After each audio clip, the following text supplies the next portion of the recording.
Okay, welcome back to episode 2 of How to Raid / How to Hunter. We're going to look at Warlord Zon'ozz this time. Now, for our guild, Warlord Zon'ozz was an absolute nightmare. We were stuck on this for weeks and we couldn't figure out what we were doing wrong. And I'm going to tell you like a common thing which I think a lot of people will be missing out on with this boss, because it does have quite a tough DPS requirement, especially if you get things wrong. So first off, with this boss you need to make sure you have as many debuffs on him as you possibly can. Specifically we're looking at the armor debuff and the healing taken debuff. These are huge, I can't emphasize that enough. The healing taken debuff especially, and this is where our guild was going wrong, because we didn't have anybody applying that. So the reason you need that is for Psychic Drain, which is one of Zon'ozz's abilities. That will heal him for a lot, and if you don't have that on the boss, what you'll find is by the time you reach, assuming you reach the end range, it'll still have about 20% health. So it is pretty big, so make sure you've got a healing taken debuff on him. I'll put up on the screen a list of all the abilities that can do healing taken debuffs. Hunters, funnily enough, whatever spec, is one of them with the Widow Venom ability. So depending on your raid setup you may be called upon to do that. And if you didn't know about that until this point, you'll be the saviour of the day if you can get that on the boss and get a successful kill on him. Okay, so into the fight proper, and there isn't, in this first phase, there isn't much difference between it and normal and looking for raid versions. What you will get is you get the void of a making that has to bounce as usual between melee and the tank and the ranged and the healers. What you will get though is a disrupting shadows being cast on a random party member. It could be you, and that does quite a lot of damage. If it appears on you, you want to go out of your group, ask for a dispel from your healers. When you get a dispel, you'll get a knockback, and then join the group. If you get dispelled whilst in the group, it knocks everybody back and does damage to everybody, so it's important you're out of the group when that comes. Don't do that when the ball is coming towards you though, because the ball damage needs to be soaked up by everybody.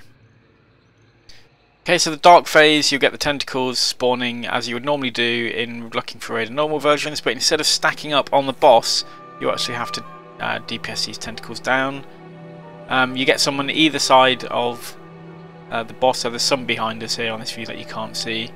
And the way we do it, and to be honest with you, it may work differently depending on your raid setup, is we would stack up and get the ones that are within range down first, and then get these eyes down. Now the eyes, they're doing this random lightning bolt that will do quite a lot of damage to anybody.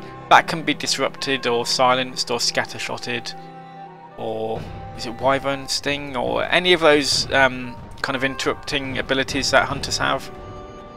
Do those all the time. That's going to save your healers a lot of hassle and doesn't really affect you that much. So you can see the rest of the ranged group there stacking up. For me, we have a mage, a fire mage, that's going to cauterize and take that initial ball hit for us. That saves, again, really helps our healers out. You saw me go off to the left there. That was to put the Widow Venom on, and then we stack up and repeat, and that's pretty much it. We're in a slightly different position, but when we go to the dark phase like now, we're going to stack up back on that main tentacle again and just rinse and repeat the same as we've done.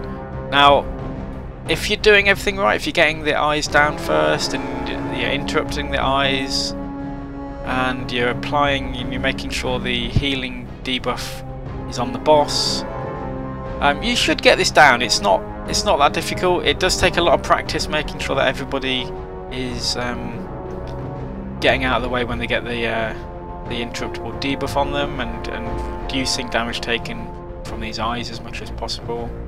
But for the most part, that is it.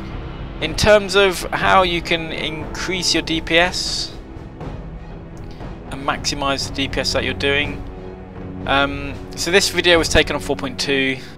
There's things you can do now. Survival with the lock and load buff that we received in 4.3.2.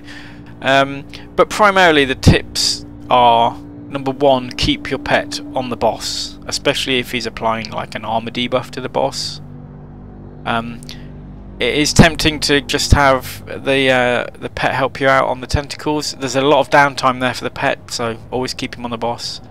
You can hit your normal rapid fire at the start of the fight, and it should be off cooldown for later on in the fight. What I would normally do is